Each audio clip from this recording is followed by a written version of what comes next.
tu as un mur en très mauvais état, un peu comme celui-là, tu vois, il est vraiment pas beau, suite à un détapissage, suite à une dépose de carrelage, ou alors ton mur est complètement fissuré, alors assieds-toi, je t'explique tout ça. Alors préalablement, j'ai imprimé le mur avec une impression glycéro et j'ai rebouché tous les gros trous avec de la colle à carotte plâtre, histoire de récupérer déjà pas mal de défauts. Ensuite, en outil, il va te falloir très peu de choses. Un rouleau à enduire, que tu as déjà pu voir partout, hein, tu trouves dans n'importe quelle grande surface. Donc un rouleau à enduire, une grande lisseuse, alors moi c'est la marque L'Outil Parfait, mais il y a plein de marques qui existent, et un petit couteau pour récupérer la matière. Et de la trame, ce type de trame. Tu vois là je te mets la ref, 70 grammes, ça fait 50 mètres par 1 mètre de large.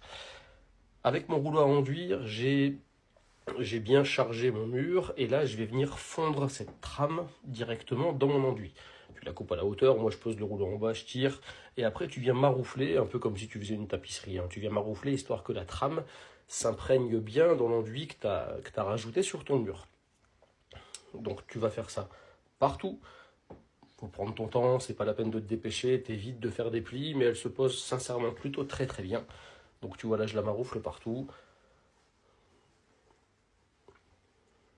Et une fois que tu as fait ça, tu vas faire ça forcément sur tout le reste de ton mur.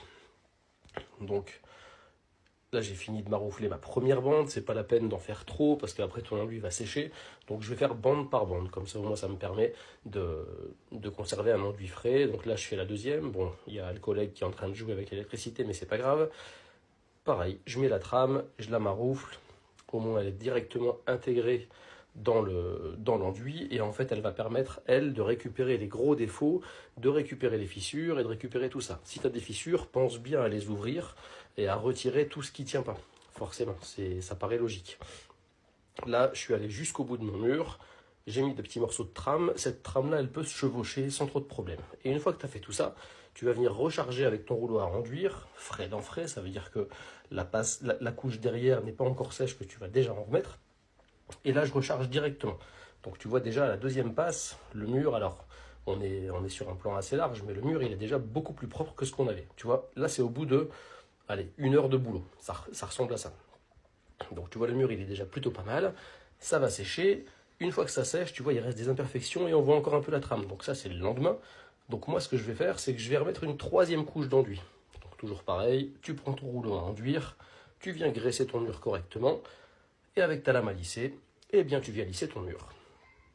Je recommence ça sur tout le mur, alors sur toute la pièce pour le coup, parce que là je faisais la pièce complète, et tu vois le résultat. Une fois que tu auras fait ça, tu laisses sécher 24 ou 48 heures en fonction des températures. Il te restera un ponçage. Regarde le résultat, troisième passe, ponçage, impression, et voilà, à toi de jouer.